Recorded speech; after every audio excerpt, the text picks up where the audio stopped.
Hingga saat ini, Peggy Setiawan telah bebas dan saat ini tengah menempuh upaya gugatan terkait dengan restitusi dan atau kompensasi ganti rugi atas penetapan tersangka dan ditahan selama 49 hari di Polda Jawa Barat. Saat ini Peggy Setiawan telah berada di Jakarta. Rekan kami jurnalis Kompas TV Mario Sarong saat ini berada langsung bersama dengan Peggy Setiawan. Mario, silakan laporan Anda.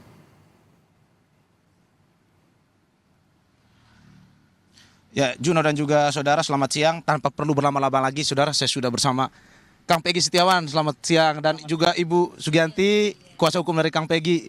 Terima kasih sudah bergabung dengan Kompas TV, Kang Peggy dan Ibu Sugianti. Kang Peggy, setelah Anda akhirnya menghirup udara bebas, 49 hari ditahan, Anda kembali akhirnya, ini kemarin sudah mulai mengungkapkan pengalaman Anda mulai dari kejanggalan penahanan sampai kondisi Anda dalam penahanan sendiri. Hingga saat ini Anda masih terus mengungkapkan. Apa sebenarnya yang sebenarnya Anda ingin ungkapkan? Apakah ini terkait dengan ini soal kekerasan yang Anda alami waktu penahanan, ataupun mungkin juga terkait dengan kesaksian AF yang kemarin menyatakan bahwa Anda terlibat dalam kasus itu, ataupun kesaksian apa sebenarnya yang ingin Anda sampaikan setelah Anda bebas? Saya terutama kalau misalkan masalah itu saya lebih ini aja, ingin cerita ke pengalaman aja, pengalaman selama di dalam. Jadi pengalaman selama di dalam tuh ya alhamdulillah baik.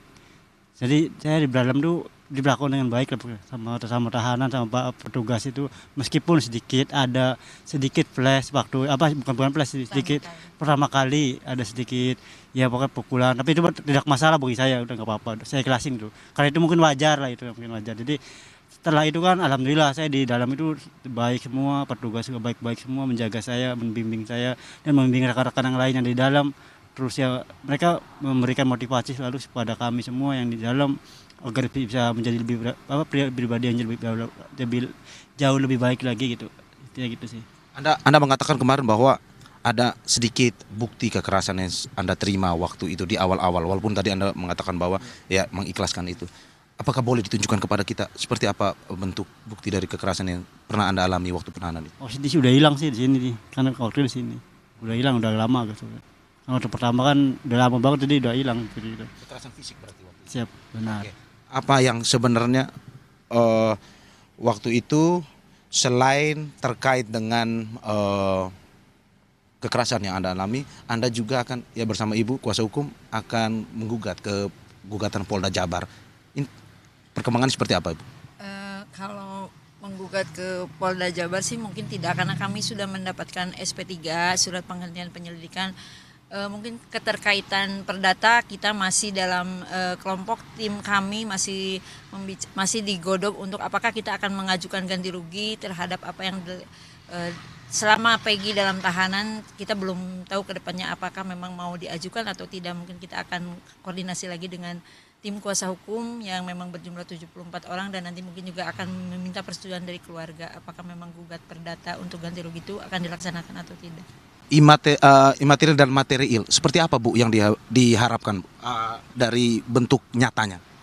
Kalau material mungkin kita akan melaporkan AF karena memang dia sudah memberikan keterangan yang tidak benar. Kalau secara imaterialnya ya itu ganti rugi bahwa Peggy selama ditahan itu kan tidak bekerja, seperti itu, mungkin seperti itu. Oke, Bu, kita kembali ke Kang Peggy. Kang Peggy, terkait dengan AF, ada kesaksian ya terkait waktu itu. Tanggapan Anda sendiri setelah Anda bebas dari pra-peradilan, apa yang Anda ingin tanggapi dari kesaksian AF tersebut? Ya terus pertama tuh sangat disayangkan sih kesaksian AF tuh ya benar tidak bermoral gitu. Kesaksiannya itu palsu banget. Secara misalkan dia mengatakan bahwa saya melihat di malam kejadian itu ada saya. Nah itu logikanya di mana loh? Soalnya saya kan lagi kerja di Bandung. Saya punya saksi di Bandung tuh banyak loh.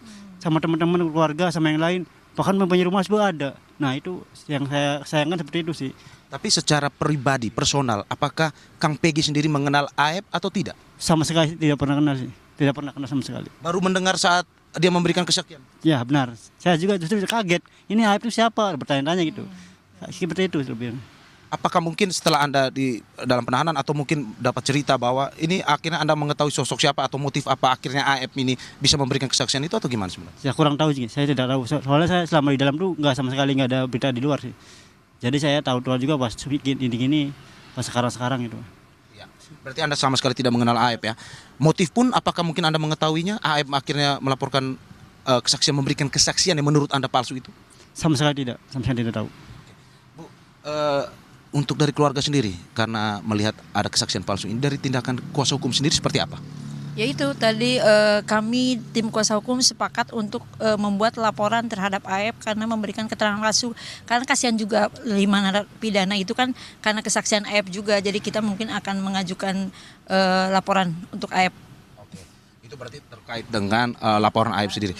Bu, ini kita melihat lagi terkait dengan ada beberapa kuasa pengacara yang mengatakan bahwa memang terkait dengan pembebasan Peggy sendiri ini memang sampai saat ini untuk sebagai tersangka mungkin bisa ketika dari pra peradilan ini bahwa status tersangka bisa kemudian jika ada bukti yang baru bisa ditersangkakan kembali. Nah, dari kuasa hukum sendiri bagaimana melihatnya? Ya kalau udah SP3 kan untuk penyelidikan terhadap Peggy berarti sudah diberhentikan. Kalau Peggy melakukan tindakan hukum yang lain ya mungkin itu baru ada pemanggilan atau apa itu untuk kalau Peggy melakukan kesalahan yang lain gitu. Kalau ini kan sudah tidak terbukti bahwa Peggy Setiawan itu pelaku.